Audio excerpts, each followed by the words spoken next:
আচ্ছা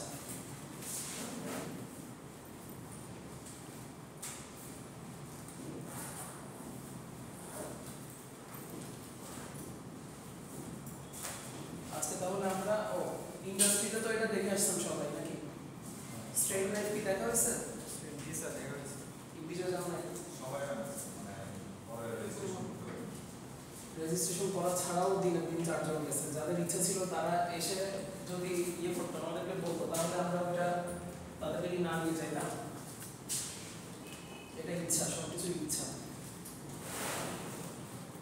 আর যাদের ইচ্ছে থাকে তারা ডিউ টাইমে রেজিস্ট্রেশন করে দিচ্ছে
বসছো ওই বুটেক্সের যে অলিম্পিকটা হচ্ছে ওটাতে কজন রেজিস্ট্রেশন করছে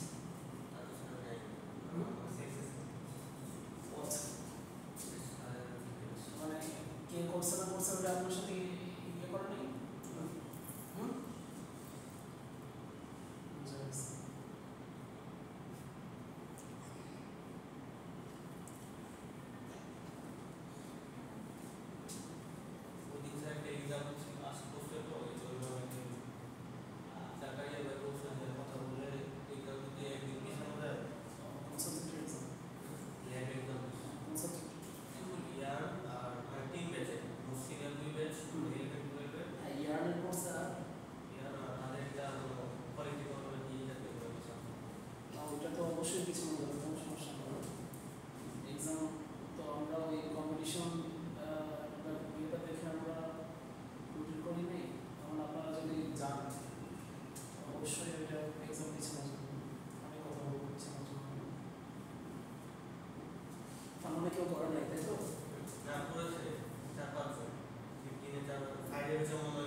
সতেরো ব্যাচ থেকে তো মনে হয় না কেউ করছে।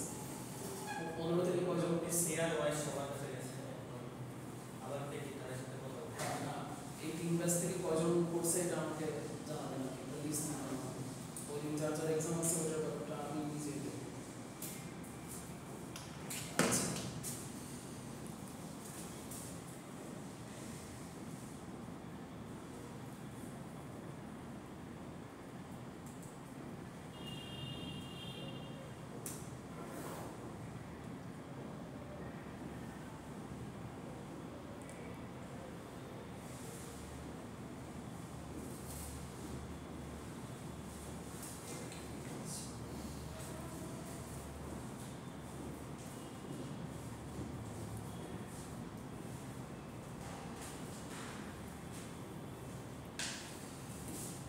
এখানে একটা স্কিমেটিক ডায়াগ্রামও দেখতেছেন আর একটা হচ্ছে লাইভ যে মেশিনটা ওটাও দেখতেছেন।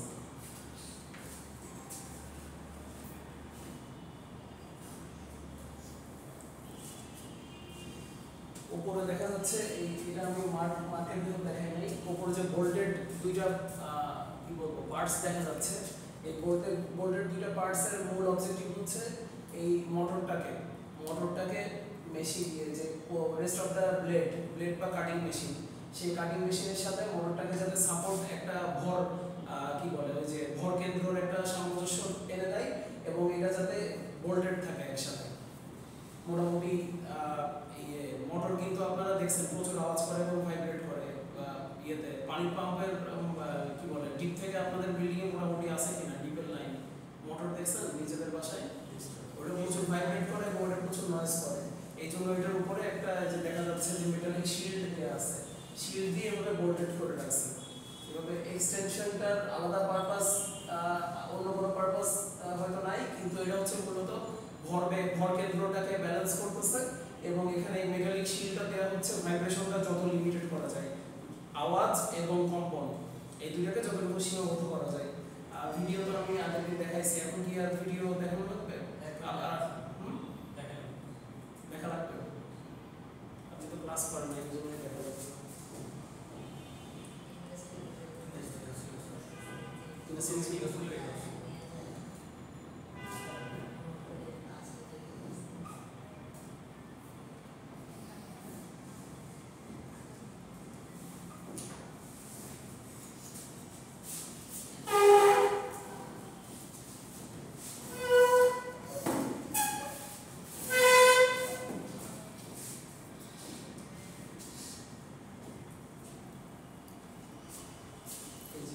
এটা হচ্ছে একটা স্ট্রেট নাইফ, প্রত্যেকটা টেবিলে স্ট্রেট নাইফ দিয়ে রাখা আছে। আর এই যে সব বডি প্যানেল যেগুলো কাটা হয়েছে স্ট্রেট নাইফ দিয়ে কাটা হয়েছে। এটা কাটে কি হচ্ছে? এই ভিডিওতে দেখেন এই যে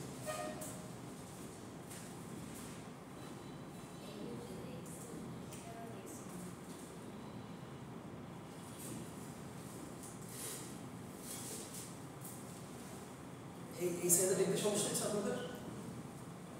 এই যে এখানে এই জিনিসটা খেয়াল করবেন,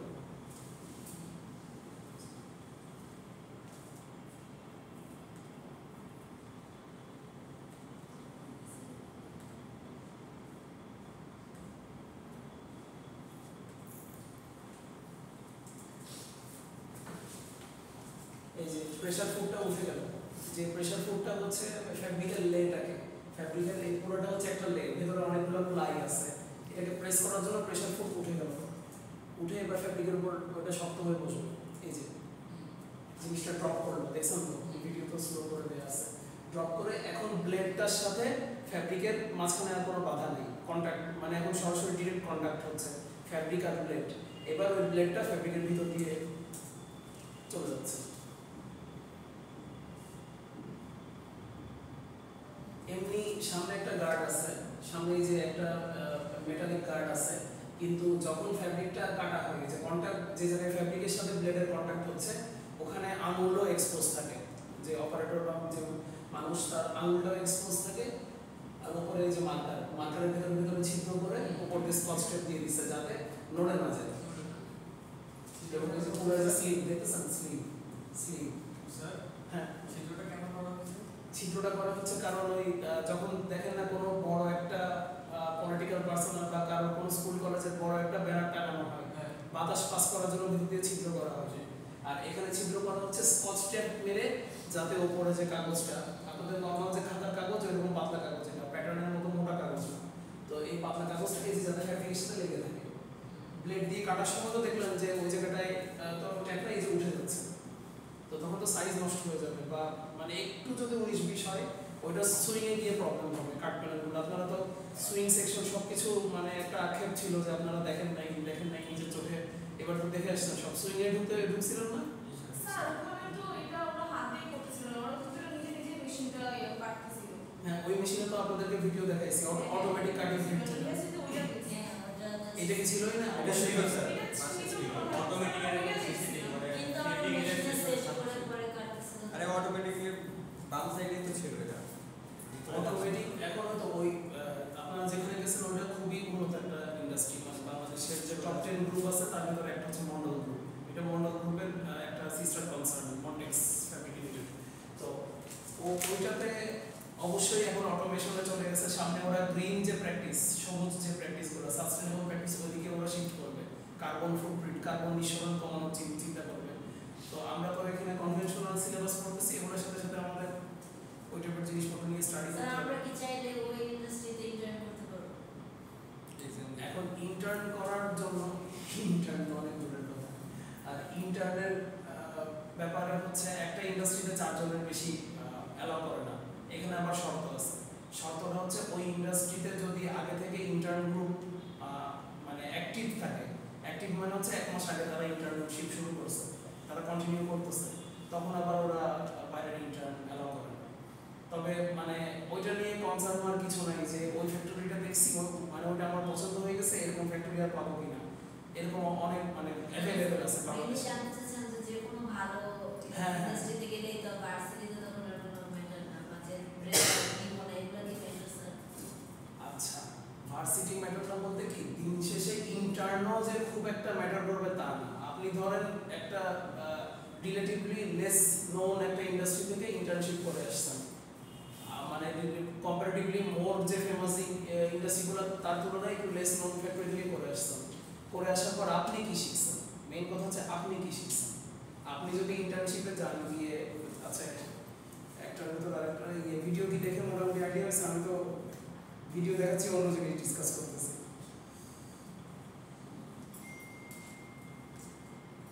উত্তর দিচ্ছি, ওটা উত্তর দিচ্ছি।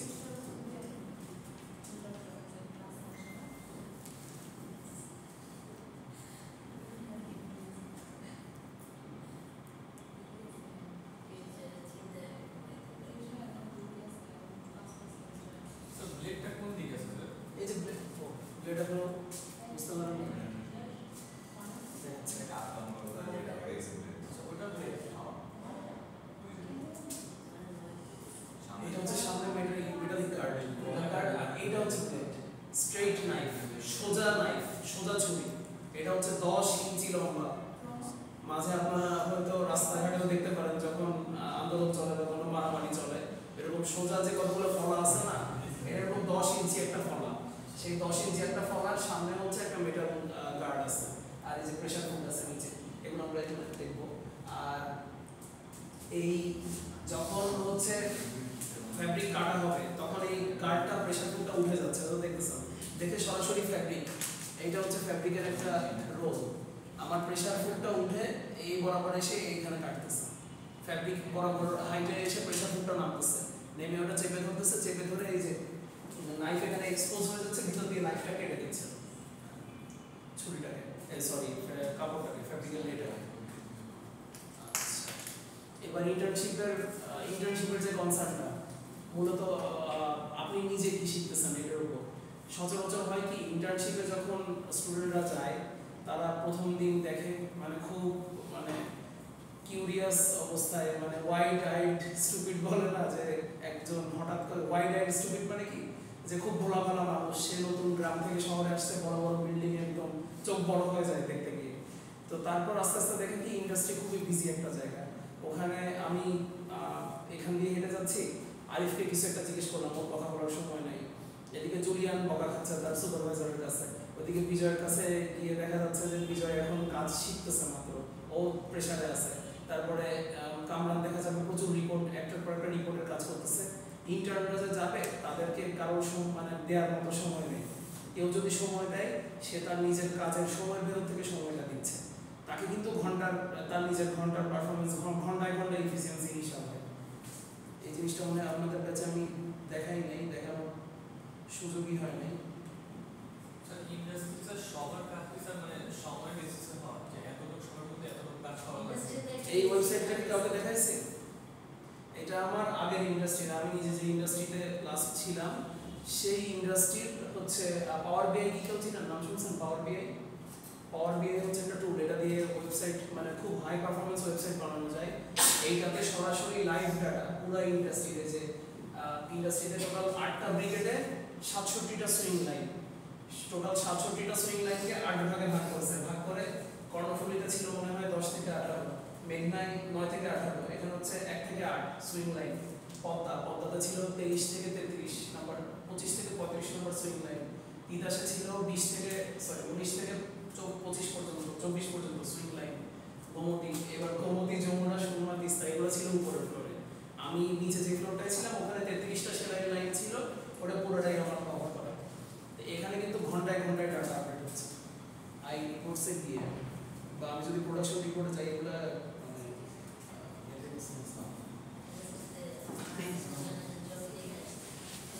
আপনারা নিজেরা যদি জানতে চান, শিখতে চান, আপনাদেরকে দেখানোর মতো অনেক কিছুই আছে। এবং এটা কিন্তু একটা ইন্ডিয়ান ম্যানেজমেন্টের কোম্পানি আর কি, আমার একটা এমএনসি ছিল, মাল্টিন্যাশনাল কোম্পানি ছিল, ওটার মালিকানা ছিল ইন্ডিয়ান। তারা নিজেরা কোয়ালিটির ব্যাপারে এত কনসার্ন, তারা নিজেরা হচ্ছে এই যে তারপর লাইভ ডাটা এগুলো তো বাইরে দেখাইলে বাইরে বাইরে অ্যাট্রাক্টেড হয়ে যাবে যে না ওদের মানে ওরা সব জায়গায় সিরিয়াস আছে, ওদের পলিসি ঠিক আছে। এরা অল দ্য টাইম যে আই রিপোর্টস, আইতে যে ক্যাপাসিটি স্টাডি আছে, বটলনেক স্টাডি আছে, ফোরকাস্ট রিপোর্ট,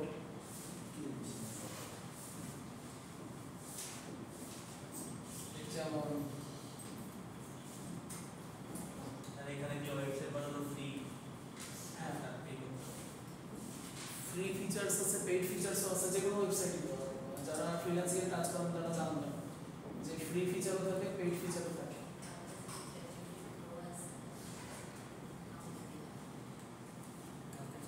এই যে এটা হচ্ছে ওদিকে ক্যাপাসিটি স্টাডি করছে, ক্যাপাসিটি স্টাডি করে মানে একটা প্রসেসে যত অপারেশন আছে সবগুলার টাইম মেজার করছে, যতজন অপারেটর ছিল, গুণি 3, 6, 9, 12, 15, 18, 21, 22, 23, 24, 28 জন অপারেটর, মানে তাহলে 28টা অপারেশন টোটালটার ক্যাপাসিটি স্টাডি করছে। এবং এখানে বটলনেক দেখাইছে, বটলনেক কোনটা দেখাইছে? fold and closed back neck tape with level, তার মানে এটা কোনো রিয়েল কনসার্ন না। fold and close back neck tape with level তার মানে ওই যে আপনাদের পোলো শার্টে পিছনে একটা টেপ ব্যাক নেক থাকে, এই ব্যাক নেকের টেপ থাকে, ওটা মনে আছে পাইপিং করে যে কামড়ের মধ্যে আসে,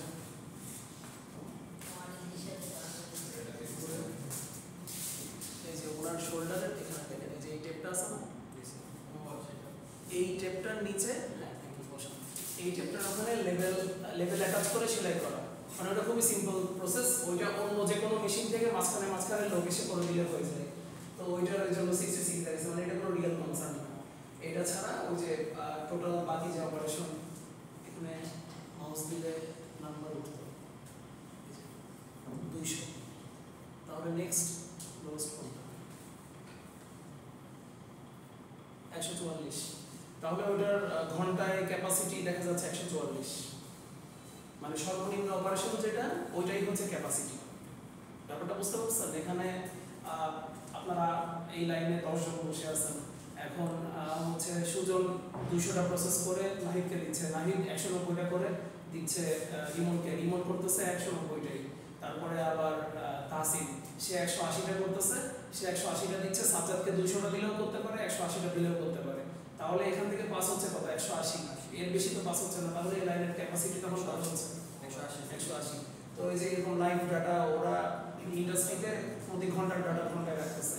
যারা ইন্ডাস্ট্রির এমডি বা যারা হচ্ছে এই বড় বড় মার্চেন্ডাইজিং ম্যানেজার আছে, 6টা বায়ার আছে, 6টা বায়ারের 6টা মার্চেন্ডাইজিং টিম, তারা অল টাইম কারোর সাথে কমিউনিকেট করার জন্য এখান থেকেই ডিরেক্ট ডাটা দেখা দিতে পারতেছে যে আপনি যেই প্রসেস আছে, যেমন এটা, এই প্রসেসটা কার প্রসেস, এখানে সব বিস্তারিত আছে।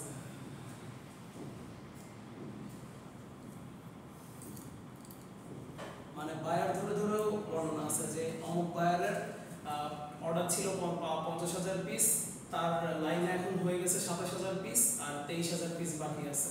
এবার ওই 27,000 পিসের ভেতরেও 26,500 পিস প্যাকেজিং হয়ে গেছে, কারণ মানে যখন সুইং হয় প্যাকেজিংটা ফিনিশিংটা সাথে সাথে হয়ে যায়। এরকম ধরে ধরে এরা এরকম বের করতে পারে। এগুলো আপনাদের সিনিয়রদেরকে দেখাইছিলাম, আপনাদেরকে আজকে একটু কম করে দিলাম, মানে স্ট্রেট নাইফে ফেলতে আসে।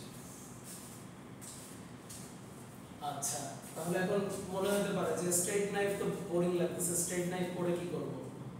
এবং স্ট্রেট নাইফ হচ্ছে আপনার টোটাল অ্যাপারেল ম্যানুফ্যাকচারিং ফ্লো চার্টের একটা অংশ।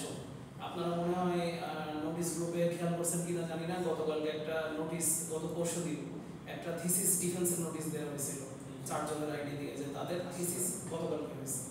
তো তারা কিন্তু অ্যাপারেল ম্যানুফ্যাকচারিং এর ফ্লো চার্টে গিয়েই আটকে গেছে। মানে ফ্লো চার্ট 4 জন স্টুডেন্ট ছিল, 4 জনের মধ্যে 2 জন পারছে, 2 জন স্ট্রাগল করছে। এটা হচ্ছে কম্প্রিহেন্সিভ ভাইভা একটা কোর্স আছে, আপনারা দেখবেন 4th ইয়ারে গিয়ে। সেই কম্প্রিহেন্সিভ ভাইভাতে 4 বছরের যা লেখাপড়া সেখান থেকে টিচাররা কোশ্চেন করবে। ওদিন টিচারদেরকে তাদের চিরাচরিত রূপে দেখবেন, টিচাররা ওদিন তখন হচ্ছে এক্সামিনার, এবং তারা এক্সামিনারের মতোই আপনার যেহেতু সার্টিফিকেট দিয়ে দিবে, আপনি সার্টিফিকেটটা অর্জন করে নিতে পারছেন কিনা এইটা হচ্ছে টিচাররা তখন চেক করে। তো ওই কম্প্রিহেন্সিভ ভাইভাতে 2 জন, 4 জনের ভিতরে 2 জনই অ্যাপারেল ম্যানুফ্যাকচারিং এর ফ্লো চার্টে আটকে গেছে। এখন আপনারা যদি এগুলো সম্পর্কে ইনডেপথ নলেজ না নেন, আপনার মানে যত গভীরে আপনি ঢুকবেন যে কোনো লেখাপড়ার, তত ওইটার ব্যাপারে কনসেপ্ট ক্লিয়ার হবে, এবং ওইটার ব্যাপারে আপনার মাথা থেকেও কোনো research and development R&D idea আসবে, বা প্রসেস অপটিমাইজেশনের আইডিয়া আসবে। কারণ হিউম্যান ব্রেইনের পসিবিলিটিস এন্ডলেস। মানে এআই যদি দখলও করে নেয় দুনিয়া, সেখানেও দিন শেষে মানুষের আপার হ্যান্ড থাকবে, কিন্তু মানুষকে আপার হ্যান্ডটা অর্জন করে নিতে হবে ইউটিলিটি, মানে তার নিজেকে ইউটিলাইজ করে ব্রেইনকে। এই জন্য আমাদের এইসব লেখাপড়ার সব কিছু ডিপে মানে ডেপথে যাইতে হবে। অত ইন্টারেস্টিং বাইরে থেকে দেখে ইন্টারেস্টিং মনে না হলেও ওইটা আমাকে ট্রাই করতে হবে, কারণ এগুলোর সব কিছুরই একটা গুরুত্ব আছে, ইম্পর্টেন্স আছে, না হয় এটা কারিকুলামে আসতো। এবং এগুলো আপনারা 4th ইয়ারে গিয়ে অনেকের মনে হয় যে 4 বছর পড়ে ফেললাম, আসলে আমি কি করছি, কি শিখছি, একটা এক্সিস্টেন্সিয়াল ক্রাইসিসে ভুগে। আমার ব্যাচমেটদের ভিতর দেখছি, আমার ভিতরে কম বেশি আসছে জিনিসটা, যে আসলে আমি 4 বছরে কি শিখছি। তো এগুলা কিন্তু নিজের মনের ভিতর থাকবে, এগুলাকে ফেস করার জন্য, ডিফেন্ড করার জন্য নিজেকে অর্জন করতে হবে লাইফে। সব কিছুতে অ্যাক্টিভ থাকতে হবে, অনেক কিছু মানে কো কারিকুলার অর্জন রাখতে হবে নিজের, যাতে নিজের ভেতর হতাশা না আসে। ওকে, তো এই জন্য আমরা এখন কাটিং এর স্ট্রেট নাইফ করতেছি, এরপর রাউন্ড নাইফ করবো, তারপর ব্যান্ড নাইফ করবো। এরপরে কাটিং এর অ্যাডভান্টেজ ডিসঅ্যাডভান্টেজ আরো একটা ছোট ওই মেশিনস, ওগুলো জাস্ট ওভারভিউ দিয়ে দিব, আমরা ইন্টারলাইনে চলে যাবো। আচ্ছা, তাহলে এ, প্রথমে এ হচ্ছে মোটর, বি হচ্ছে হ্যান্ডেল, হাতল, সি, এই জন্য ছবিটা এখানে রাখছি আর ভিডিও দেখালাম। এটা হচ্ছে গ্রাইন্ডিং হুইল। গ্রাইন্ডিং হুইলের কাজ কি? গ্রাইন্ডিং হুইলটা এখানে কনস্ট্যান্ট ভাইব্রেট করতেছে।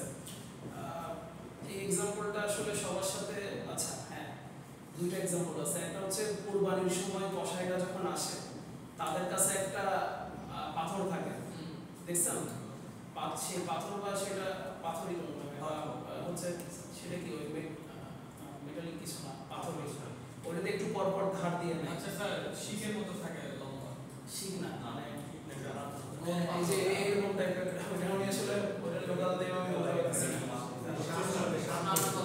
হ্যাঁ, শান দেয়, মানে ধার দেয়। একটু পর পর যখন ব্লেডটা, ছুরিটা বা হচ্ছে দাটা বা হচ্ছে একটু বডিটা ভোতা হয়ে যাবে, তখন ধারটা দেয়। আবার কামারের কাছেও কিন্তু এরকম সিমিলার, অবশ্য কামার হচ্ছে কাপড় ইউজ করে, কামার হচ্ছে আগুন দিয়ে করে দেয়, কামারের ব্যাপারটা আলাদা, এই কষাইরা এটা ইউজ করে। তো এখানে হচ্ছে গ্রাইন্ডিং হুইলের ফাংশনটা ঠিক সেম ফাংশন। গ্রাইন্ডিং হুইল হচ্ছে এটা কোন মেটাল দিয়ে যে তৈরি, আসলে আমার এটা এক ধরনের পাথরই, মানে ধার দেওয়ার জন্য ব্যবহার করা হয়।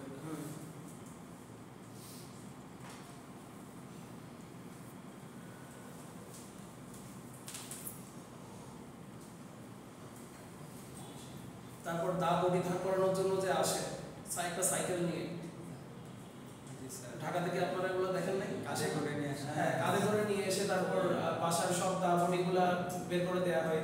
সে হচ্ছে প্যাডেল ঘুরাতে থাকে, এখানে হচ্ছে কি তার হচ্ছে তার যে কাইনেটিক এনার্জি ওটা যান্ত্রিক শক্তিতে রূপান্তরিত হয় মেকানিক্যাল এনার্জিতে, তারপরে চাকাটা ঘুরতে থাকে ওটার ভিতরে সে তখন যখন ফ্রিকশন ঘর্ষণের মাধ্যমে ধার দেয় না, এখানে এই গ্রাইন্ডিং হুইলটার ফাংশন ঠিক সেম।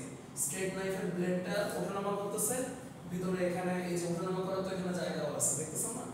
এই যে আমি যখন প্রেসার ফুড বারবার তুলতেছি ব্লেডটা কোথায় যাচ্ছে, ব্লেডটা উপরে উঠে যাচ্ছে না, এখানে তো জায়গা আছে।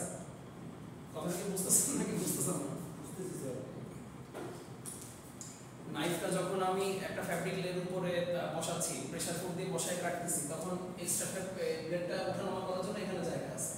তো এই গ্রাইন্ডিং হুইলে মানে ঘর্ষণের কারণে ওখানে অল টাইম জিনিসটা ধারালো থাকে, ভুতা হয়ে যায় না। কিন্তু তারপরও ব্লেড যখন দুর্বল হয়ে যায় একটা সময় পর গিয়ে অনেকদিন ইউজ করার পর, তখন ব্লেড হয়তো চেঞ্জ করা লাগে, সেটা অন্য বিষয়। তাহলে সি হচ্ছে গ্রাইন্ডিং হুইল, ঠিক আছে?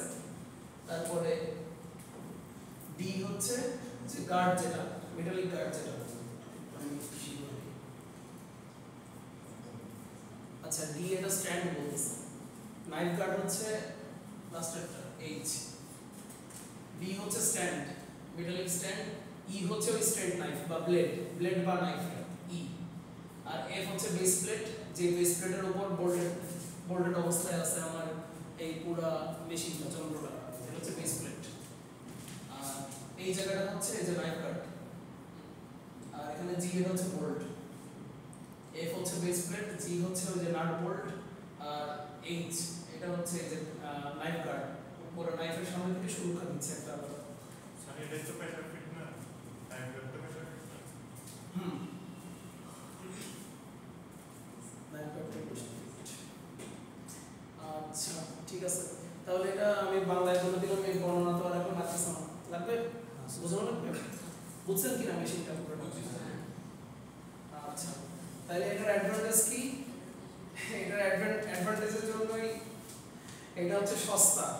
এই অ্যাডভান্টেজের জন্যই মন্টেক্স এখন আর এটা ইউজ করে না, যে এটা সস্তা, আমরা এখন আরো অ্যাডভান্সড টেকনোলজিতে যাব, আমরা হচ্ছে ফোর্থ ইন্ডাস্ট্রিয়াল রিভলিউশন। হ্যাঁ ওটা থাকে কেন, ওটা হচ্ছে ওই যে ওটা হচ্ছে যখন স্যাম্পল ফ্যাব্রিক, ওইটা তো আপনাদের সিনিয়রদের কোর্স দিচ্ছি, তো এই মার্চেন্ডাইজিং কোর্সে যে আমার যখন স্যাম্পল তৈরি করতে হয় গার্মেন্টসে, একটা গার্মেন্টসের অর্ডারের ক্ষেত্রে টোটাল 200 পিস মতো স্যাম্পল বানাইতে হয়, 200 250 300 পিস পর্যন্ত স্যাম্পল বানাই, ওটা আনা নেওয়া করতে হয়, ওটার অ্যাপ্রুভাল নিতে হয়, যেটা অ্যাপ্রুভড কিনা অ্যাপ্রুভাল নিতে হয়। স্যার স্যাম্পল এতগুলো স্যাম্পল হয় স্যার, একটা ভিতর হয় একবারে তো 300টা দিচ্ছি না, ওইটা আপনাদের এখনকার আলোচ্য বিষয় না, কিন্তু তারপরেও একটু শর্টকাট আইডিয়া দিই।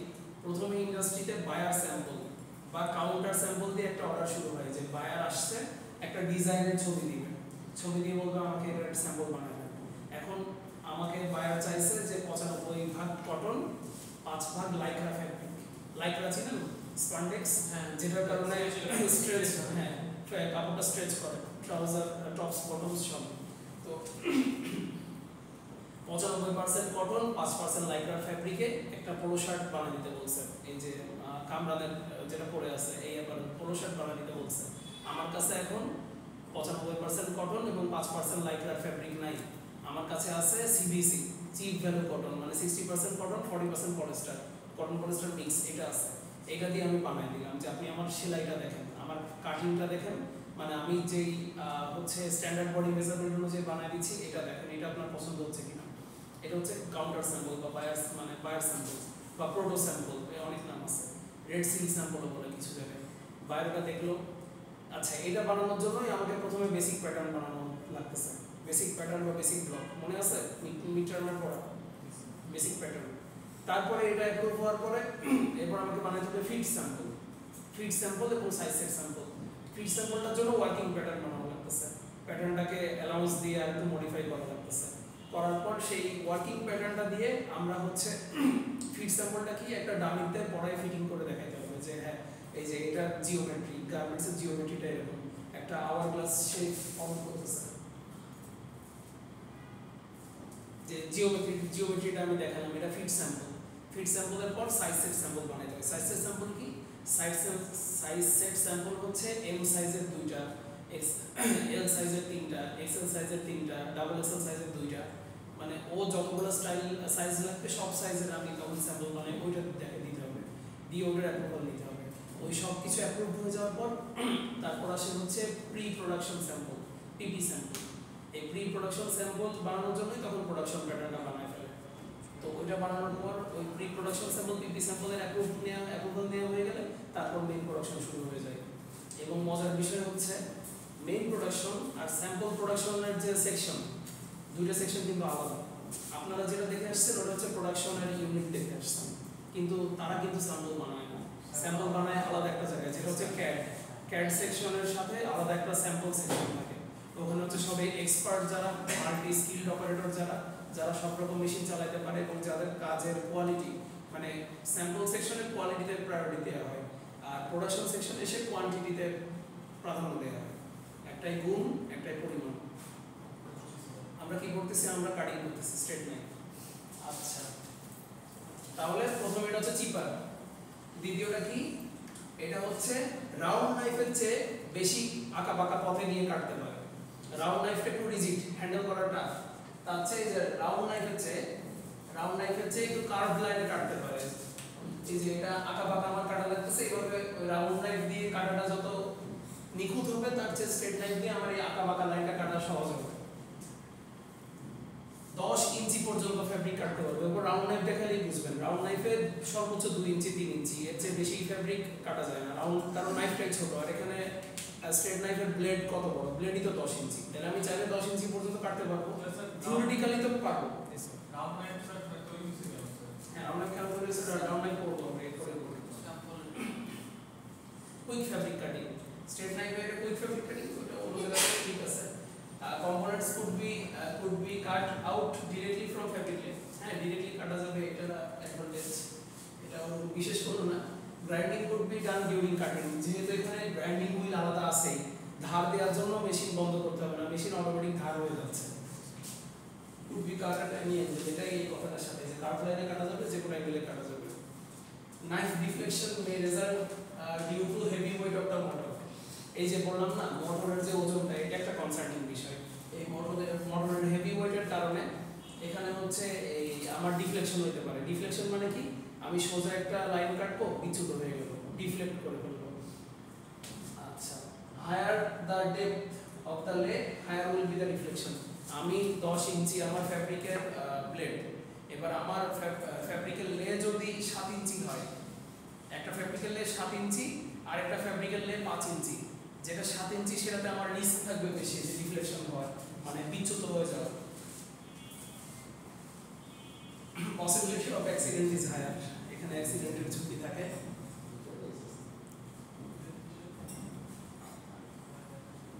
ও আচ্ছা, বিভিন্ন রকম এই নাইফের এজ, মানে নাইফের রেজিস্ট্যান্ট নাইফের কিনারার প্রকারভেদ। একটা আছে হচ্ছে একদম স্ট্রেট এজ, যেটাতে কোনো খাঁজ থাকে না, পুরো সরল একটা সাধারণ ছবির মতো স্ট্রেট এজ। একটা হচ্ছে ওয়েভ এজ, এই যে ঢেউ ঢেউ এজ দেখা যাচ্ছে দাঁতগুলো, স এজ, এই দাঁতগুলো হচ্ছে কর্কের দাঁতের মতো। আর একটা হচ্ছে সেরেটেড এজ, এই সেরেটেড এজটা হচ্ছে ওই যে কুমিরের দাঁতের মতো। আচ্ছা স্যার, এই যে স্যার ওই যে ওয়েভ এজ, স এজ, এগুলো কিন্তু কাটতে যাবে স্যার, সুতো রাখা যাবে স্যার ফ্যাব্রিক থেকে। হ্যাঁ, এগুলো ইউজ করা যায়, ইউজ করা তাহলে যায় না, মানে আমরা যখন নাইফ করতেছি নাইফের এজ বিভিন্ন রকম হয়, এটা একটু দেখে গেলাম, কিন্তু আমরা স্বাভাবিকভাবে স্ট্রেট এজই বেশি করবো। এই টাইপের আদার্স যে ধরেন ওয়েভ এজ বা স এজ, সেরেটেড এজ, এগুলো কখন ব্যবহার করা যেতে পারে?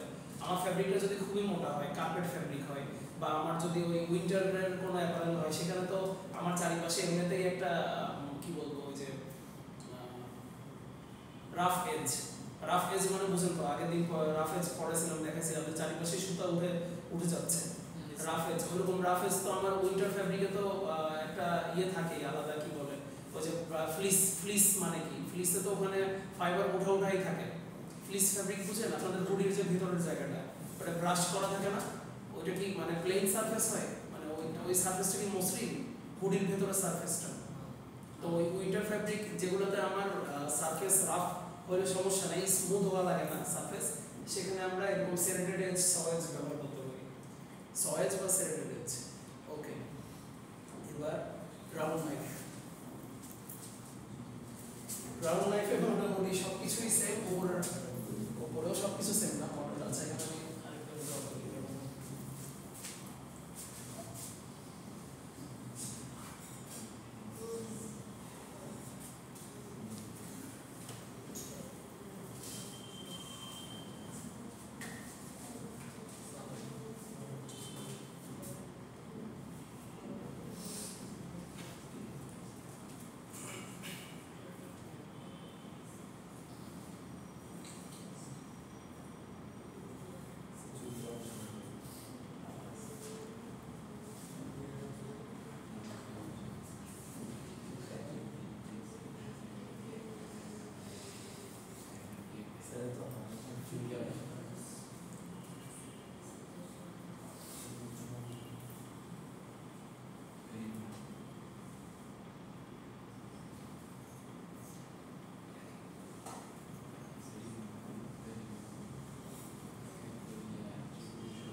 Locking disc.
বাসায় গতকালকে জানতাম না, আজকে আমি এটা পড়াতে প্র্যাকটিস করে আসি। কেন না দেখে আপনি প্যাচগুলো কি আছে আপনাদেরকে মাথায় রাখতে হবে। যেদিন অ্যাপারেল এক্সাম সেদিন শুধু অ্যাপারেলে যে 3টা নাইফ আছে, 3টা নাইফের ছবি মাথায় রাখলেই হয়ে যাবে। যে এইটা ছাড়া এরপর আরেকটা আছে ব্যান্ড নাইফ।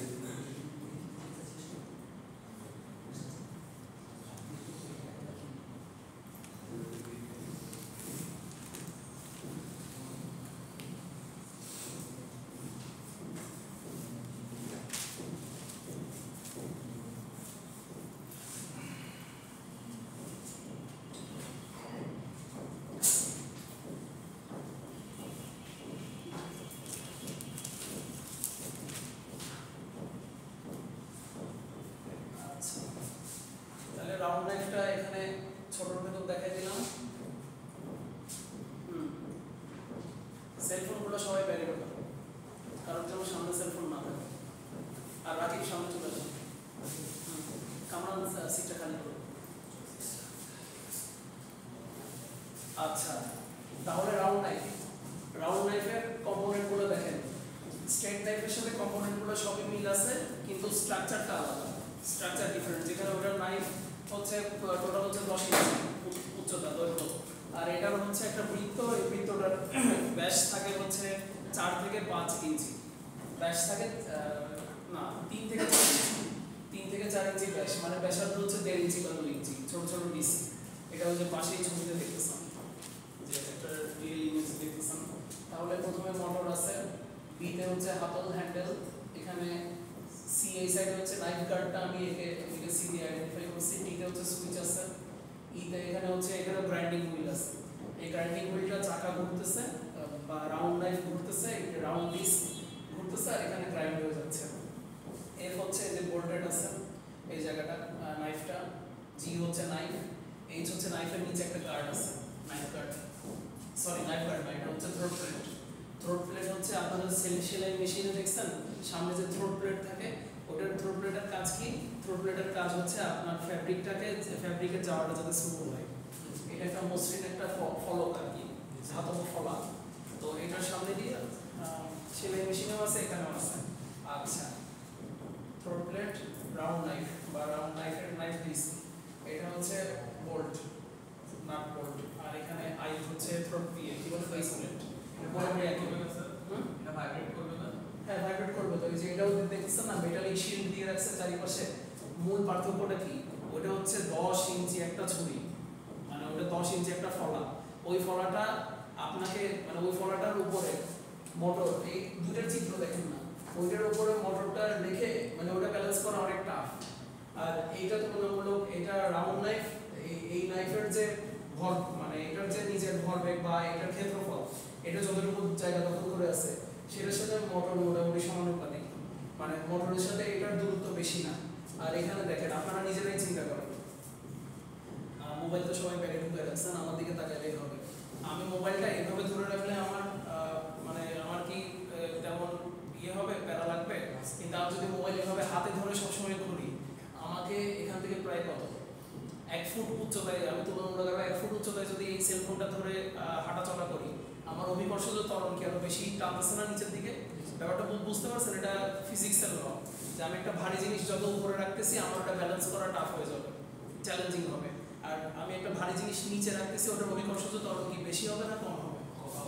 ওটার, হ্যাঁ, পৃথিবীর দিকে টান যেটা, ওটা তো কম, মানে এটার টান কম হবে, এটার টান বেশি হবে।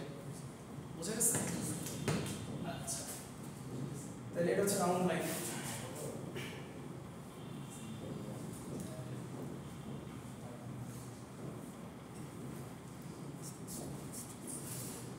তাহলে এটার অ্যাডভান্টেজ ডিসঅ্যাডভান্টেজ কি? Suitable for cutting single ply as well as multi layer. তো single ply as well as multi layer দিয়ে কি আপনার মনে করেন একটা কাপড়ই কাটা লাগবে শুধু। এখন একটা কাপড় কাটার জন্য আপনি কি ওই স্ট্রেট নাইফ দিয়ে কাটতে গেলে একটা কাপড় তো সচরাচর কেচি দিয়ে কেটে ফেলে, তাই না? তো কেচির বদলে একটা কাপড়, একটা প্লাই আপনি হচ্ছে রাউন্ড নাইফ দিয়েও কাটতে পারবেন।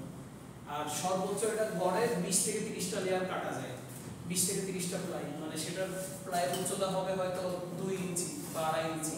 এর চেয়ে বেশি হলে তখন ওটা কাটতে পারবে না। ইজি টু হ্যান্ডেল এন্ড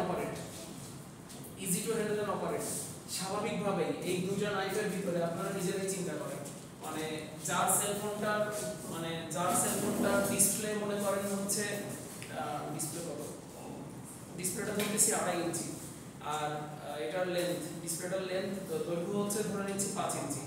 এই ফোনটা আমার হাতের তালুতে নেভিগেট করা সহজ হবে, নাকি এর চেয়ে বড় আরেকটা ফোন যেটার ডিসপ্লে লেন্থ হবে 6.5 ইঞ্চি, প্রস্থ হবে 4 ইঞ্চি? অবশ্যই ওটার চেয়ে এটা সহজ হবে। এখানে রাউন্ড নাইফটা হ্যান্ডেল করা স্ট্রেট নাইফের চেয়েও সহজ। Suitable for small scale cutting, বারবার ওটা মেনশন করে দিচ্ছে যে অল্প কাপড়, মানে কাপড়ের টুকরা যখন থাকে সেখানে আপনি সিজার ব্যবহার করা ছাড়াও রাউন্ড নাইফ ব্যবহার করতে পারবেন। আচ্ছা, suitable for gentle curve line cutting. Gentle curve line cutting মানে কি? যে যেটার কার্ভটা মানে অনেক বেশি না, যেটার কার্ভটা কম, বা যেটার কার্ভটা অনেক দূরে দূরে গিয়ে হচ্ছে, সেগুলো কাটতে রাউন্ড নাইফ দিয়ে সহজে কাটা যাবে। To cut larger parts of the garment. গার্মেন্টের বড় বড় যে component, front part, back part, sleeve, full sleeve, এরকম বড় বড় পার্টগুলো রাউন্ড নাইফ দিয়ে কাটা যায় বলতেছে, কাটে এটা বলতেছে না।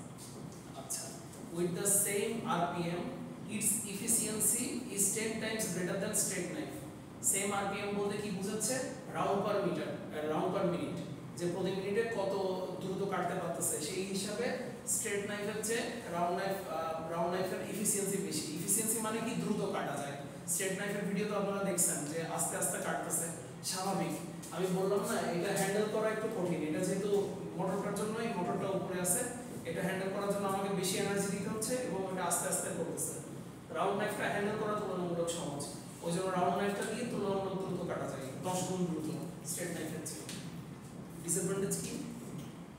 Very low RPM and knife height. এটার আরপিএম খুব বেশি না, মানে এটা খুব বেশি জোরে ঘুরে না, এটা একটা নির্দিষ্ট স্পিডের ভিতরে ঘুরে এবং এটার নাইফের উচ্চতা কম। এই যে মানে এটার ব্যাসার্ধ, ব্যাসটাই হচ্ছে এটার উচ্চতা। এর চেয়ে তো বড় হচ্ছে না নাইফ, এর চেয়ে বড় ফ্যাব্রিক আমি কাটতে পারবো না। Manual grinder is used. গ্রাইন্ডারটা ম্যানুয়াল বলছে, তার মানে এই গ্রাইন্ডারটা হচ্ছে ম্যানুয়াল গ্রাইন্ডার ইজ ইউজড বলতে ম্যানুয়াল গ্রাইন্ডার তো আসলে কোনো ফ্যাক্টর হওয়ার কথা নয়।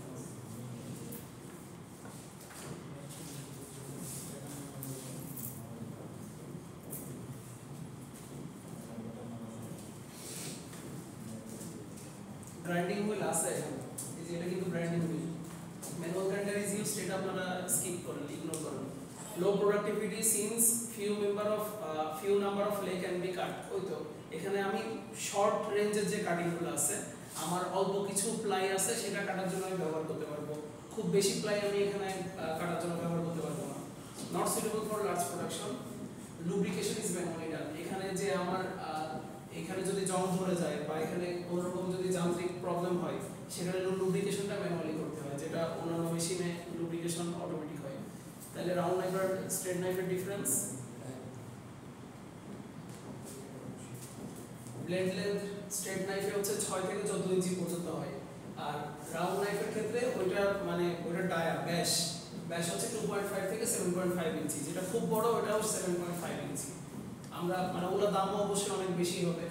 তো মানে তার মানে কি, এটা 7.5 ইঞ্চি যদি হয়, এটাই আমি সর্বোচ্চ 6 না 5 ইঞ্চি পর্যন্ত ফ্যাব্রিক লে করে কাটতে পারবো।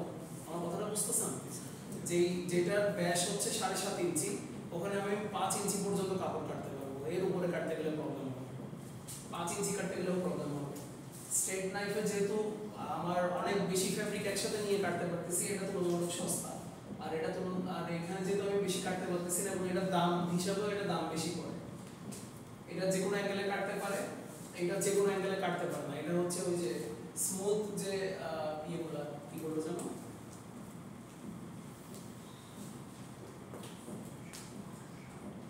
জেন্টাল কার্ভ, মানে জেন্টাল কার্ভ মানে যেটাই কোণ এবং এটা যেটা দূরে দূরে আমার কাটটা হচ্ছে সেগুলো কাটতে হয়। আচ্ছা, প্রোডাক্টিভিটি ইজ হাই, স্বাভাবিক। Suitable for large production. Productivity low, suitable for small cutting. Small scale cutting হচ্ছে ওই যে আমার বিভিন্ন স্যাম্পল বানানো লাগতেছে, ফিট স্যাম্পল বানানো লাগতেছে, 10 পিস গার্মেন্ট বা 20 পিস গার্মেন্ট বা 50 পিস গার্মেন্টের জন্য কাপড় কাটবো, তখন এর জন্য এটা সুইটেবল। ব্যান্ড নাইফটা আর আঁকতেছি না, এটা কোয়ালিটি ইমপ্রুভ করা যায় কোনো কিছু কোনটা রাউন্ড নাইফে না, আলাদা কোনো কোয়ালিটি ইমপ্রুভ করা যায় না। এটার একটাই সুবিধা, ওই স্ট্রেট নাইফের চেয়ে হ্যান্ডেল করা তুলনামূলক সহজ। মানে ব্যাপারটা হচ্ছে স্কুটি আর বাইকের ভেতরে যদি কম্পেয়ার করেন, স্কুটি কি হ্যান্ডেল করা তুলনামূলক সহজ না নর্মাল ইয়েতে, একটা ভারী বাইকের চেয়ে, যেটা হচ্ছে 200 কেজি যেটার ওজন, তার চেয়ে স্কুটি রয়্যাল এনফিল্ডের ওজন কেমন হয়? 180 200 কাছাকাছি। তো তার চেয়ে স্কুটিটা হ্যান্ডেল করা সহজ, কিন্তু স্কুটি দিয়ে তো বেশি হাই স্পিডে, যদি আমি স্পিড যত বাড়াবো স্কুটি তত ভাইব্রেট করবে। এর ভারী বাইক সেটা তো ভাইব্রেট করবে না বা বাতাসের সাথে। তো অ্যাডভান্টেজ ডিসঅ্যাডভান্টেজ এটা হচ্ছে নিজের ইউজের উপর। ব্যান্ড নাইফটা হচ্ছে কাঠের যে সমিল যেগুলো আছে, সমিলের সামনে দিয়ে কি যাওয়া আসা হয়েছে কোনোদিন কারো? সমিলের কাঠকে মানে কাঠের কলে কিভাবে কাঠ চেরাই করা হয় দেখছেন আপনারা? দেখছেন? ওইটা আমি এই ক্লাসটার মানে ফ্যাব্রিক কাটিং এর ডিসকাশন শুরু করার আগে বলছিলাম যে যেগুলো হচ্ছে ব্যান্ড নাইফ, কিছু ক্ষেত্রে দেখা যাবে কি আমার কাপড় স্থির আছে, আমার নাইফটাকে আমি মুভ করতেছি। আর কিছু জায়গায় বিপরীতটা করবে, আমার কাপড় মুভ করব কিন্তু নাইফ স্থির থাকবে। আমি আজকে আমার ভিডিওটা দেখাই।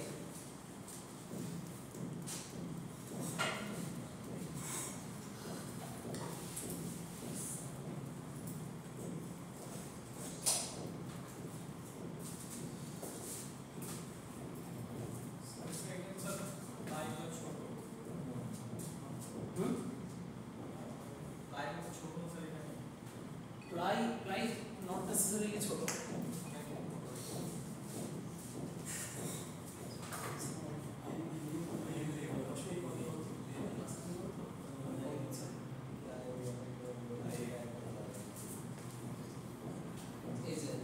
আপনাদেরকে আপনারা যে প্যাটার্ন বানানোগুলো শিখতেছেন ওইরকম সে কি করলো, একটা প্যাটার্ন আগে বসায় নিল, এই যে কাপড়ের উপর প্যাটার্নটা বসাবে ছাঁচটা বসে এবার ওই ছাঁচের ওই দিয়ে সে কাটতেছে।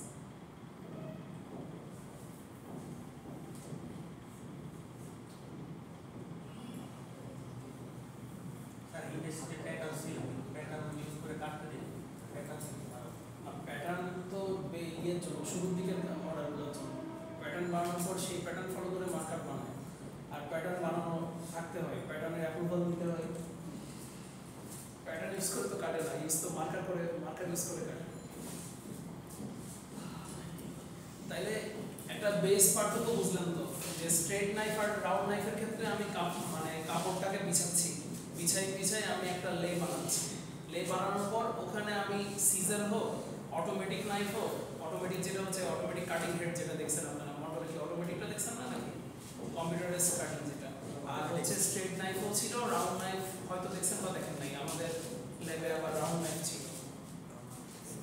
তো এগুলা হচ্ছে এই সব জায়গায় আমার ফ্যাব্রিকটা স্ট্যাটিক, আর যে কাটিং ইনস্ট্রুমেন্ট ওটা হচ্ছে মুভেবল, ওটা মুভ করতেছি। আর ব্যান্ড নাইফের ক্ষেত্রে স্ট্যাটিককে স্থিরকে, নাইফটা হচ্ছে স্থির আর আমার ফ্যাব্রিকটাকে মুভ করা লাগতেছে।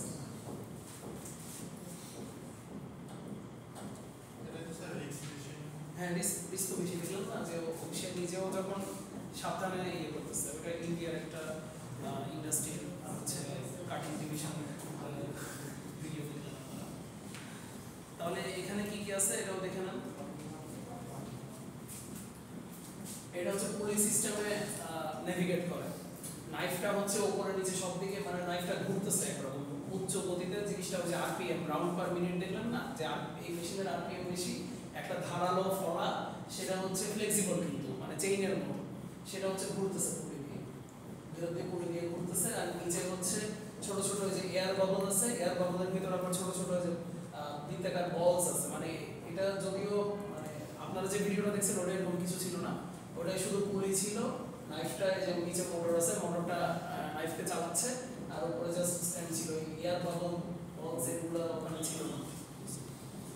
আর চিন্তা করেন না পরীক্ষা এটা আসবে না, আসলে ওই অন্য দুটোই আসবে।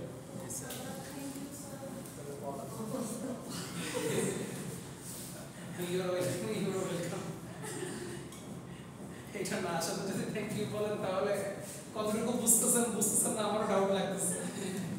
এটা কি কঠিন ছিল তাহলে এটা না আসাতে থ্যাংক ইউ। ডায়াগ্রামটা স্যার একটু ঝামেলা, যেটা বললেন স্যার ডায়াগ্রাম তো যে এইগুলো ডায়াগ্রাম না স্যার লাস্ট দিন দেখা ইজি স্যার এটা ওইটা এটা বেস স্যার আগে একটু জান স্যার স্যার একটা তো কমছে এটাই এই ডায়াগ্রামটাই আপনারা যখন আঁকবেন আপনাদের আঁকাতে এরকম হবে। এটা হচ্ছে স্কিমেটিক ডায়াগ্রাম যেটাকে বলে আর কি, স্কিম করা স্কিমেটিক ডায়াগ্রাম। তাহলে অ্যাডভান্টেজ সিটার ডিসঅ্যাডভান্টেজ কি কি? Very accurate cutting can be achieved, এতই অ্যাকুরেট যে আপনার আঙুল সহ কেটে নিতে পারেন। আচ্ছা, suitable for smaller components cutting, আমার পকেট, আমার প্লাকেট, আমার কলার, আমার স্লিভ, স্মল পার্ট যেগুলো। রাউন্ড নাইফ এবার কি বলছিল যে লার্জ কম্পোনেন্ট কাটিং এর জন্য সুইটেবল। আচ্ছা, cutting at any angle could be easily done, মানে আমি যে কোনো অ্যাঙ্গেলে কাটতে পারবো, বললাম না যে আঙুল সহ কেটে দিতে পারবো, কোনো সমস্যা নেই। Use of pattern or templates facilitate accurate and consistent cutting, pattern অবশ্যই লাগবে, কারণ আপনার তো আর স্লিভের সাইজ মুখস্থ নাই। আপনার কি মুখস্থ আছে? আপনাকে যদি আমি একটা কাগজ দিয়ে বলি এখান থেকে একটা স্লিভ কেটে দেবো, অবশ্যই প্যাটার্ন লাগবে না? ছাঁচ ইউজ করে কাটে। Possibility of accident is lower, এটা কোন পয়েন্ট অফ ভিউ থেকে বলছে possibility of accident is lower? যে এই ফ্যাব্রিক বলতে ওই যে স্ট্রেট নাইফ আর রাউন্ড নাইফের ক্ষেত্রে আমি তো নিজে জিনিসটাকে নেভিগেট করতেছি, মানে ব্যাপারটা বুঝতেছেন, আমি নিজে মুভ করতেছি। দুই রকম অ্যাক্সিডেন্ট হতে পারে রাস্তায়। একটা অ্যাক্সিডেন্ট হচ্ছে আপনি বাইক চালাচ্ছেন, আপনি অ্যাক্সিডেন্ট করবেন, আরেকটা হচ্ছে আপনি রাস্তা ক্রস করতেছেন, আরেকজন আপনাকে অ্যাক্সিডেন্ট করে দিবে।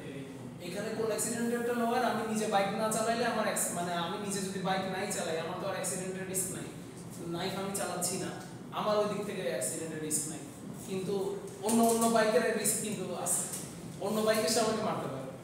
এবার disadvantage fabric wastage is higher. আপনারা আশা করি এটা ভালোই খেয়াল করছেন যে ও বড় বড় ফ্যাব্রিকের টুকরা করে করে কেটে নিছে, মানে কি বলবো ব্লক খন্ড খন্ড করে ফ্যাব্রিক কেটে নিছে, সেটার উপরে ছাঁচ বা প্যাটার্ন বসাচ্ছে, বসাই সেটা অনুযায়ী আবার কাটতেছে।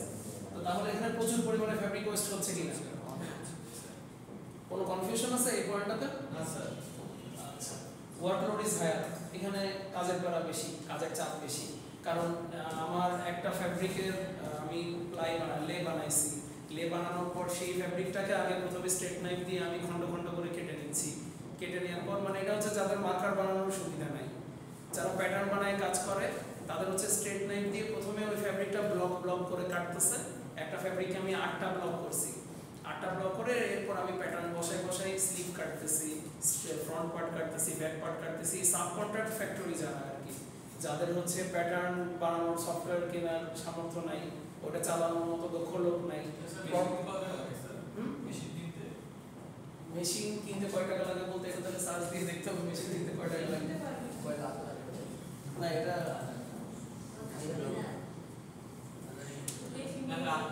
এই মেশিন কিনতে বেশি টাকা লাগে, কোনটা? মার্কার মেশিনের ব্যাপারটা কি? ওগুলো তো সাবস্ক্রিপশন বেসড। সাবস্ক্রিপশন বেসড মানে কি, আপনি যে একটা ওই যেমন বিওকে আপনারা কোনটা দেখে আসছেন জানি না, এত লেট কেন, একটা ক্লাস শেষ প্লটার মেশিন, যেটাই হচ্ছে আমি প্যাটার্নও জেনারেট করে দিবে, সেই প্যাটার্ন থেকে ও মার্কার জেনারেট করে দিবে, তারপরে ও আমাকে হচ্ছে ওইটা অনুযায়ী প্লটার মেশিন থেকে বিশাল বড় বড় প্লটিং করেও বের করে দিবে, মানে আমার মার্কারটা। তো এগুলো কিন্তু সাবস্ক্রিপশন বেসড হয়, যে প্রতি বছর রিনিউ করা লাগে। রিনিউ না করলে এটা হচ্ছে ফটোশপ বা ইলাস্ট্রেটর আপনারা যেগুলো ইউজ করতেছেন, বা including Microsoft Word, Excel, PowerPoint, আপনাদের কি মনে হয় এগুলো কি আপনারা অরিজিনাল ভার্সন ইউজ করতেছেন? হ্যাঁ, এগুলো সব ক্র্যাক ভার্সন ইউজ করতেছেন। তো ওই ক্ষেত্রে মানে যারা ডিজিটাল অটোমেটেড বা কম্পিউটারাইজ কাটিং করতেছে তাদের তো কন্টিনিউয়াস এর একটা খরচ আছে।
কাটিং মেশিন যে অটোমেটিক কাটিং হেড যেটা আপনারা মন্টেক্সে দেখে আসছেন এটা এই যে সাথে সফটওয়্যার মানে ডেস্কটপ পিসি সেটআপ কিন্তু অ্যাটাচ এই পিসি থেকে আপনারা ফিট দিবেন এই পিসি থেকে এসে মার্কার অনুযায়ী কাটতে থাকবে এইটার প্রাইস আমি একটু দেখতে গেলাম কত স্যার বেশি না এটা হচ্ছে এই যে সেম ইনকোয়ারি মানে আগে আমার ইনফরমেশন দিতে হবে আমার ইনফরমেশন দেওয়ার পরে সে তারপরে মানে সে ডিসাইড করবে যে হ্যাঁ স্যার দিয়ে দেন স্যার তাহসিলটা দেন স্যার দিয়ে দেন আচ্ছা আচ্ছা দেখুন আরেকদিন দেবো। আচ্ছা তাহসিল জানে কি করেছে কিন্তু আমি আচ্ছা এরপর ব্যান্ড নাইফ আর স্ট্রেট নাইফের পার্থক্য স্ট্রেট নাইফের নাইফটা স্ট্রেট ব্যান্ড নাইফের এই নাইফটা হচ্ছে ব্যান্ড মানে কি যে বললাম না চেইনের মতো এন্ড ইনলেস মানে এটা লুপ চলতেছে স্টেবল আর স্ট্রেট নাইফে কি নাইফটা হচ্ছে স্টেবল মেশিন ইজ মুভিং আমার নাইফটা ঘুরতেছে আর মেশিন মুভিং না আমার ফ্যাব্রিক ইজ মুভিং আসলে আর এখানে হচ্ছে মেশিনটা ঠিক থাকে ফ্যাব্রিক মুভ করতেছে এখানে মেশিন এটা ফ্যাব্রিক হবে ওটা বুঝছেন আমি যেটা বললাম যে স্ট্রেট নাইফের ক্ষেত্রে আমার হচ্ছে নাইফটা মুভ করতেছে তারপরে suitable to cut bigger parts এই যে এটা তো বলাই আছে যে এখানে স্মলার পার্টস ব্যান্ড নাইফে স্মল পার্টস কাটে এতে বিগ পার্ট কাটে এখানে সেকেন্ড পয়েন্টটা একটু ভুল আছে এটা একটু নিজেরা তো বুঝে নিছেন আই থিংক যে হ্যাঁ স্যার ঠিকই তো ঠিকই তো আছে স্যার না ঠিক আছে এবার আমি বুঝে গেছি রেস্ট্রিক্ট তো স্যার আমি বুঝে গেছি স্যার ফেভারিট তো স্যার বুঝে এটা জিজ্ঞেস করেন নাকি রাখি জি স্যার জিজ্ঞেস করেন ডিস্টার্ব হবে স্যার স্যার ভুলটা কোথায় স্যার আচ্ছা ডিস্টার্ব হবে বলে জিজ্ঞেস করবেন হ্যাঁ এরকম বোকা নাকি আপনি সব জায়গায় এরকম বোকা পরিচয় দেন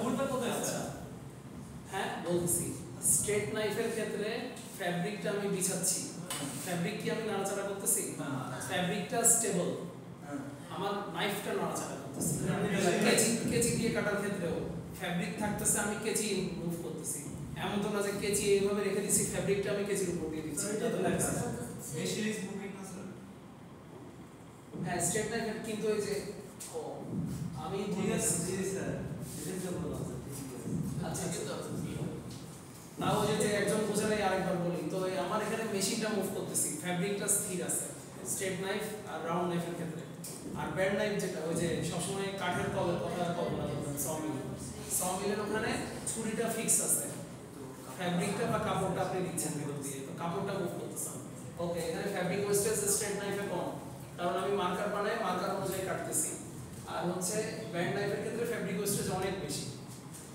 ওয়ার্কলোড এখানে ওয়ার্কলোড কম কিভাবে আমি টোটাল একটা বড় প্যাটার্ন মানে বড় একটা মার্কার সেই মার্কারের ভিতরে অনেক প্যাটার্ন আছে একসাথে আমি সাজাই ফেলছি এই পুরো রুমটার এই যে প্রস্থ বরাবর আমার টেবিলটার দৈর্ঘ্য বা আমার এই রুমের দৈর্ঘ্য বরাবরই আমার টেবিলটার দৈর্ঘ্য এর ভিতরে আমি পুরোটা মানে আমি তো বিছাচ্ছি না এটা সেমি অটোমেটিক প্রসেসে ফ্যাব্রিক স্প্রেডিং হয়েছে হওয়ার পর উপরে আমি মার্কার লাগাই দিয়েছি যে ছিঁড়ে স্কচ টেপ দিয়ে লাগানোর পরে আমি কি করতেছি স্ট্রেট নাইফ দিয়ে পুরোটা একবারে কেটে ফেলতেছি আর এই জিনিস যদি ব্যান্ড নাইফ দিয়ে কাটতে হয় তাহলে প্রথমে ব্যান্ড নাইফ দিয়ে কাটতে হলেও স্ট্রেট নাইফ লাগবে স্ট্রেট নাইফ বা কোনো একটা ছুরি দিয়ে আগে আমাকে খন্ড খন্ড কাটতে হবে এবং টাইলসের মতো খন্ড খন্ড কাপড়ের টুকরা কাটতে হবে কাটার পর সেই টুকরাটার উপরে প্যাটার্ন দিয়ে সেটা আমাকে ব্যান্ড নাইফের ভেতর দিতে হবে তাই না তাহলে কাজ কি এর ক্ষেত্রে ব্যান্ড নাইফের ক্ষেত্রে কম না বেশি ব্যাপারটা বুঝেন নাই দুইবার কাটতে হচ্ছে স্যার একবার স্যার ব্যাকআপ করে যে কাটা আমার স্পেসিফিক কম্পোনেন্টস অনুযায়ী কাটা লাগবে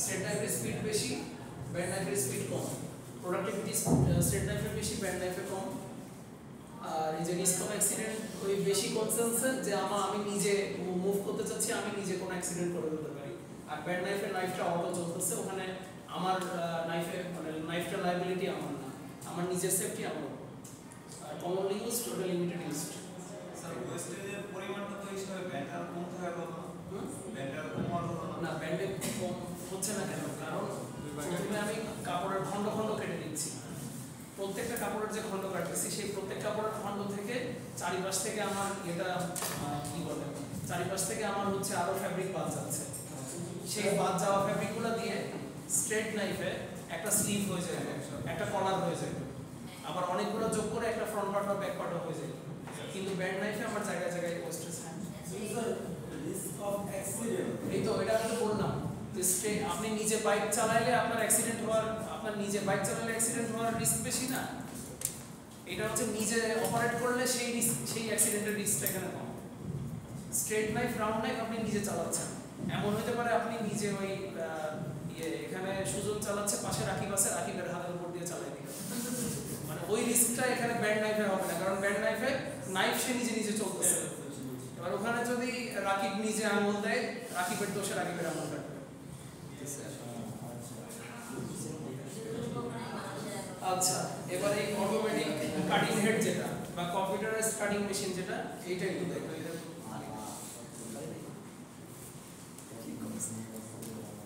এটার অ্যাডভান্টেজ আর ডিসঅ্যাডভান্টেজটা ডিসকাস করে দিই। এটার অ্যাডভান্টেজ হচ্ছে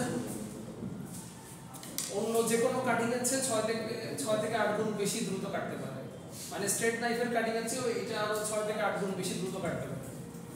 ভেরি অ্যাকুরেট কাটিং। এটা স্ট্রেট নাইফেও যদি আমার 95% অ্যাকুরেসি থাকে বা 90% অ্যাকুরেসি থাকে, এটার অ্যাকুরেসি হবে 99.99%।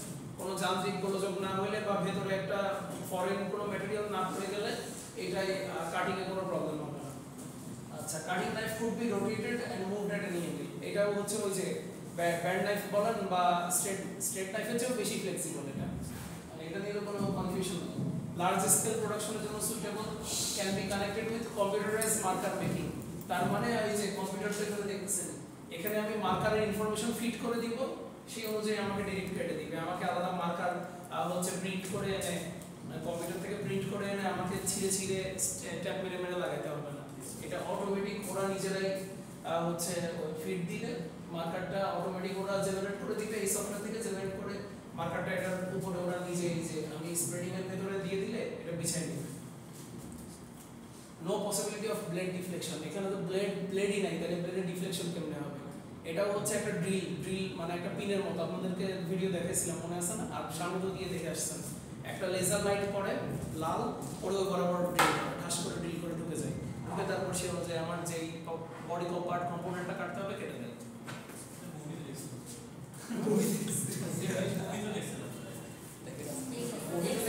এখানেও তো আমি ভিডিও দিছি, ওইটা মনে হয় দেখেন নাই আপনারা। এই ফাইলটা নামাবো, ফাইলগুলো কি ডাউনলোড করছেন সব? ফাইল ডাউনলোড করলে প্রথম স্লাইডেই দেখবেন ভিডিও লিংক দেওয়া আছে, নাম ধরে ধরে, ওখান থেকে লিংকে ক্লিক করলে ইউটিউবে চলে যাবে ডিরেক্ট।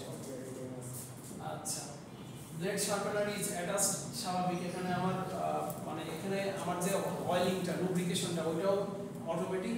আবার এখানে যে আমার ইয়েটা গ্রাইন্ডিংটা, যে ধার দেওয়ার যে ব্যাপারটা, শান দেওয়ার ব্যাপারটা, এটাও অটোমেটিক। আচ্ছা, possibility of accident is lower, কারণ মেশিন কাটতেছে এখানে, আমি দাঁড়ায় আছি এই পাশে। এখানে অ্যাক্সিডেন্ট হলে অন্যরকম অ্যাক্সিডেন্ট হতে পারে, কিন্তু ওই সরাসরি নাইফ রিলেটেড অ্যাক্সিডেন্ট আমার রিস্ক নাই। ফ্যাব্রিকে আর অ্যাক্সিডেন্ট আরেকটা আমি চিন্তা করতে পারি যে ফ্যাব্রিক যদি একটু বেশি কেটে যায় বা ফ্যাব্রিকে যদি মানে ফ্রিকশন হয়ে ফ্যাব্রিকের একটার সাথে আরেকটা লেগে যায়, এটাও অ্যাক্সিডেন্ট। ফ্যাব্রিকের দুইটা প্লাই যদি জোড়া লেগে যায়, তো সেই জন্য বলছে যে জিরো না লোয়ার বলছে, ওখানে হইতে পারে মাঝে মাঝে ফ্রিকশনের কারণে প্লাই একটার সাথে একটা লেগে যেতে পারে। ওকে, ডিসঅ্যাডভান্টেজ কি? এটার দাম শোনার জন্য আপনাকে আগে নিজের পরিচয় দিতে হবে, যদি লো ভেরিফাই করে আপনাকে দাম দিতে হবে। Initial investment cost is very high. নাও হ্যাঁ, নাও বলতে পারে। Maintenance cost is also very high. এটার মেইনটেনেন্স কস্ট বেশি, আর এটা জন্য স্কিল অপারেটর লাগে। একসাথে কত পরিমাণ কাজ আচ্ছা, বের করা যেতে পারে স্যার? একসাথে কত পরিমাণ কাজ কাটা যেতে পারে? এই যে এখানে বলছে আপনার নরমাল যে স্ট্রেট নাইফে আপনি যতটুকু কাটতেছেন তার চেয়ে এখানে 6 থেকে 8 গুণ বেশি দ্রুত কাটতে পারবেন। মানে ওখানে আপনি যতটুকু কাটতেন, ফ্যাব্রিক তো আপনাকে স্প্রেডিং করতেই হবে। স্প্রেডিং এর চ্যাপ্টারটা তো ওইভাবে মানে ক্লাস মনে করেন নাই। ফ্যাব্রিক স্প্রেডিং এ আমি যে একটা প্লাই বানাইলাম, ওই প্লাই বানানোর সময় তো আমার দুই জায়গাতেই লাগতেছে কিনা, লাগার পরে এইখানে হচ্ছে যে ফলা যেটা, এই টোটাল ফলাটা এটা মুভ করে, এটা এই মাথা থেকে এই মাথা যাওয়া আসা করতে পারে। তো এটাকে আমি ওই পাশে সরাই, আমি এই সাইডে ফ্যাব্রিক স্প্রেডিং করবো, আবার এই পাশে আসে চলে আসবে, ও ফ্যাব্রিক স্প্রেডিং এ কন্ট্রিবিউট করবে। করার পর জাস্ট কাটিংটা ম্যানুয়ালি হচ্ছে, যেখানে স্ট্রেট নাইফ দিয়ে অপারেটর ওই যে হাতে গ্লাভস পরে সে কাটতেছে, আর এখানে ওই কাটিংটা অটোমেটিক হচ্ছে। এই যে এই অটোমেটিক কাটিং হেড এ মুভ করে করে কেটে দিচ্ছে সব জায়গাটা। মানে মানে আপনি কত গুণ কাটতে পারবেন, এটা হচ্ছে স্ট্রেট নাইফে যা কাটতে পারতেন শুধু কাটার সময়টা 6 থেকে 8 গুণ কমায় দিচ্ছে। ওখানে আপনার টোটাল ব্যাচটা কেটে শেষ করতে যদি 30 মিনিট লাগতো, এখানে টোটাল ব্যাচটা কেটে শেষ করতে 5 মিনিট লাগবে, 4 মিনিট লাগবে। ঠিক আছে? ডাই কাটা এটাও প্রথম দিন ওই যে ভিডিওতে দেখাই দিয়েছিলাম, এখন ভিডিও প্লে করতে গেলে অনেক লেট হয়ে যাবে। মনে আছে যে ছাঁচটা একটা ছাঁচ আছে, ফ্যাব্রিকের উপর ছাঁচটা বসায় দিচ্ছে, তারপর প্রেসিং মেশিন দিয়ে প্রেস করতেছে, সাথে সাথে ছাঁচ পড়ার পর ওই ডিজাইন ফ্যাব্রিকটা কাটা হয়ে যাচ্ছে। মনে আছে? ভিডিওটা যারা দেখে নাই তারা কনফিউজ হয়ে থাকে।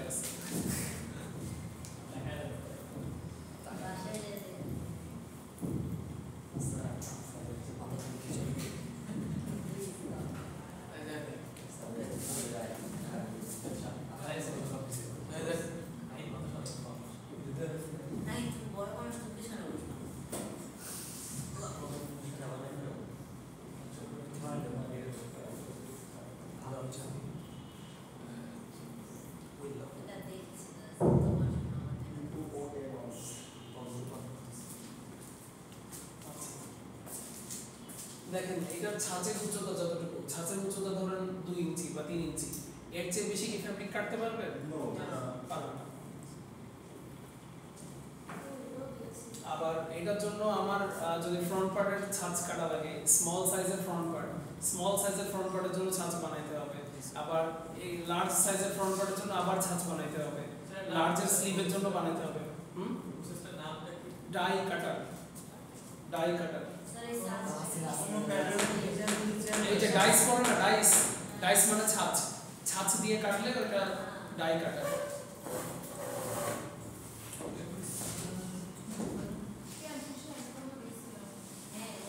এটার অ্যাডভান্টেজ ডিসঅ্যাডভান্টেজ কি? এটা হচ্ছে smaller component small size cutting এর জন্য আমার কোয়ান্টিটি কম হবে এবং মানে কাপড়ের ওই যে স্পেশাল কোনো সেকশন ধরেন পকেট বা হচ্ছে স্পেশাল কোনো একটা মোটিভ যেটা হচ্ছে আলাদা ফ্যাব্রিকের একটা ডিজাইন, মানে সেই ফ্যাব্রিকটা দিয়ে আমি গার্মেন্টের ডিজাইন করতেছি, ওই ফ্যাব্রিকটা কেটে ওটা সেলাই করে দিব, এই টাইপের জিনিসপত্র কাটিং এর জন্য। কাটিং যে কোনো অ্যাঙ্গেল থেকে হয়তো আপনার ছাঁচ যেমন হবে সেভাবেও কেটে দিতে পারবে যে কোনো অ্যাঙ্গেলে। লোয়ার কাটিং টাইম এই যে একসাথে একবারে ও অনেক কিছু কেটে দিয়ে দিচ্ছে। লোয়ার কাটিং টাইম মানে খুব যে লোয়ার তাও না, সুইটেবল ফর নিট ফ্যাব্রিক কাটা সহজ এটা দিয়ে, কারণ ওভেন ফ্যাব্রিকের যে নিট ফ্যাব্রিকে তো ইন্টারলুপিং এর মাধ্যমে হয়, আর ওভেন ফ্যাব্রিকটা হয় হচ্ছে ইন্টারলেসিং এর মাধ্যমে, একটার ভিতর দিয়ে একটা চলে যাচ্ছে, দুই সেট অফ ইয়ার্ন। আর নিট ফ্যাব্রিক তো এক সেট অফ ইয়ার্ন, সে হচ্ছে ইন্টারলুপ হয়ে যাচ্ছে, ওটা কাটা সহজ হয় ডাই কাটা দিয়ে। আচ্ছা, ফ্যাব্রিক প্রচুর ওয়েস্ট হবে তো দেখলেনি, লেবার কস্ট বেশি, আর কুইক স্টাইল চেঞ্জ মানে কি যে আমার ছাঁচ একটা স্টাইল চেঞ্জ, আমার ছাঁচ চেঞ্জ হয়ে গেল, সেটার জন্য আমি কিন্তু ডাই কাটার মেশিন ইউজ করতে পারবো না। রাকিব কি বললাম এখন? কি বললাম? আচ্ছা, আপনি কি মানে এগুলো ইচ্ছা করে করেন নাকি আপনার কোনো সমস্যা আছে? হ্যাঁ, ওই তো এগুলো কি ইচ্ছা করে করেন? বাকিরা কি এরকম পিছনে তাকাচ্ছে? কাউকে তো আমি সামনে চেয়ারে ডেকে এনে বসালাম না। আপনার কি এগুলোতে একটু মানে নিজের কাছে লজ্জা লাগে না?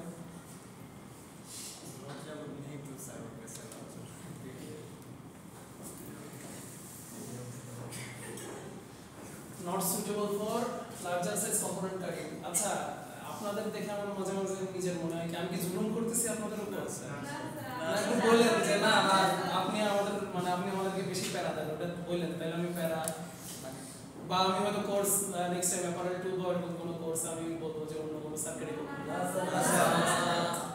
কারণ আমার মনে হচ্ছে আমার অভিশাপ নিয়ে তো দরকার নেই, আপনাদের অভিশাপ নিয়ে আমার দরকার আছে কোনো।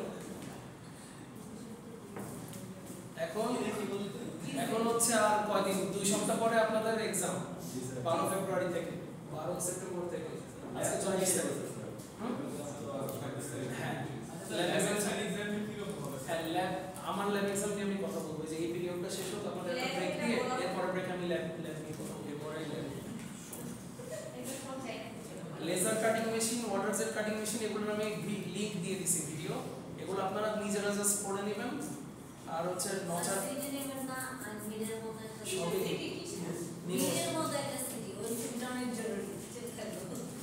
এই মেশিনগুলো সম্পর্কে নিজেরা একটু পড়ে নেবেন আর ভিডিও যে লিংক দেওয়া আছে ওগুলো একটু দেখে নেবেন। তারপর যদি জানার কিছু থাকে এগুলো মানে মজার আছে, ইন্টারেস্টিং আছে, কিন্তু আপাতত আমি হচ্ছে এগুলো আর ইয়ে করতেছি না। প্রথম দিন তো ভিডিও একবার দেখাইছিলাম এগুলো, ওয়াটার জেট, লেজার, তারপরে হচ্ছে প্লাজমা টর্চ। পানি দিয়ে স্যার কাপড় কাটে? হ্যাঁ, পানি দিয়ে কাপড় কাটে। কাকে বলবো?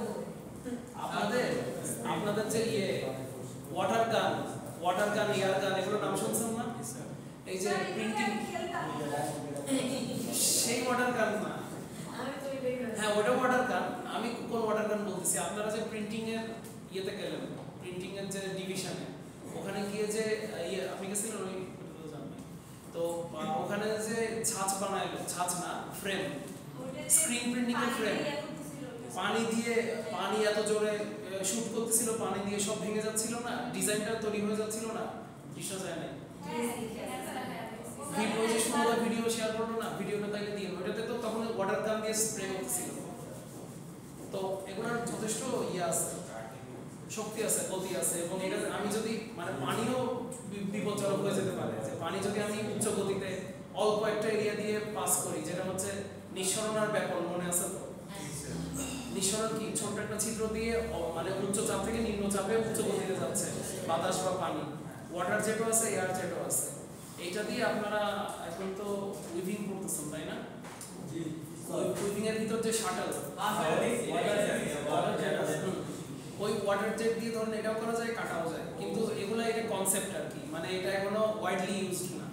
এটা কনসেপ্ট আছে, মেশিন আছে, অবশ্যই এক্সপেন্সিভ। আমি কাটিং হেডের দাম জানতে চাচ্ছি, ওটাই আমার পরিচয় ছাড়া আমাকে দাম বলতেছে না। ওটা মার্কেটেই নাই। আচ্ছা, প্লাজমা টর্চ, এই প্লাজমা টর্চ যেটা, প্লাজমা টর্চ আর লেজার ওই দুটো সিমিলার। স্যার কেজি টেস্টের ভাষা জানেন? আমি একটা ভিডিও করে দেখাই। কেজি টেস্টের ভাষা কি বলে?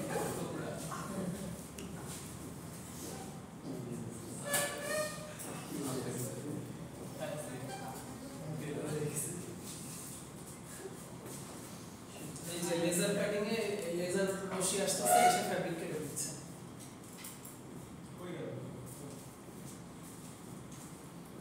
এটাতেও সফটওয়্যার আছে, এগুলো সব অটোমেটেড কাটিং আর কি, কম্পিউটারাইজড কাটিং। আমি মেশিনটা কন্ট্রোল করে যাব।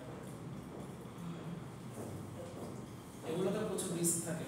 আমাদের নিজেদের ফ্যাক্টরিতে জাস্ট একটা ছিল, মানে ওটা আগের যুগের মেশিন, তো ওটা রিপ্লেস করে এখন হচ্ছে কম্পিউটারাইজ কাটিং মেশিন যেটা, সেটা আসছে। এগুলোতে মানে অগ্নিকাণ্ড হয়ে যায়। তো আর গার্মেন্টস ইন্ডাস্ট্রিতে তো দেখছেন চারিপাশে সব শুধু কটনের জিনিস, কটন পলিস্টার ফ্যাব্রিক, ওটা হচ্ছে দাহ্য এক মানে কি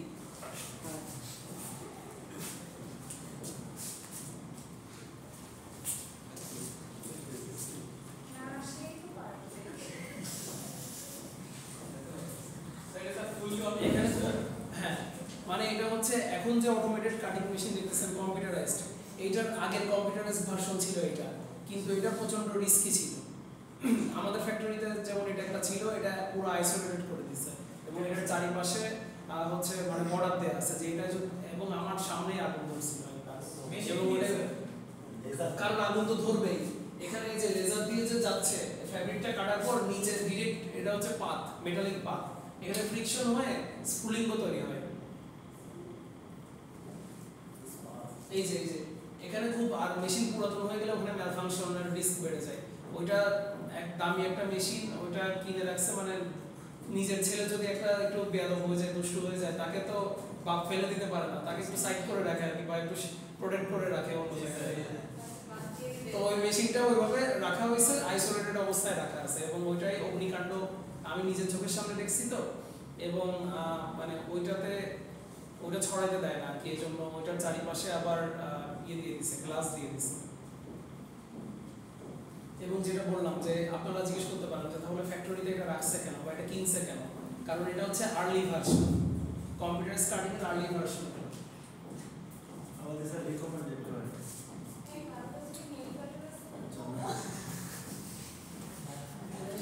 আচ্ছা, তাহলে কাটিংটা এখানে শেষ হয়ে গেল, এরপর ইন্টারলাইনিংটা থাকবে, আর ইন্টারলাইনিং হয়ে গেলে আপনাদের থিওরি কোর্স শেষ হয়ে যাবে। এখন আপনাদেরকে 48 12 মিনিট ব্রেক দিচ্ছি।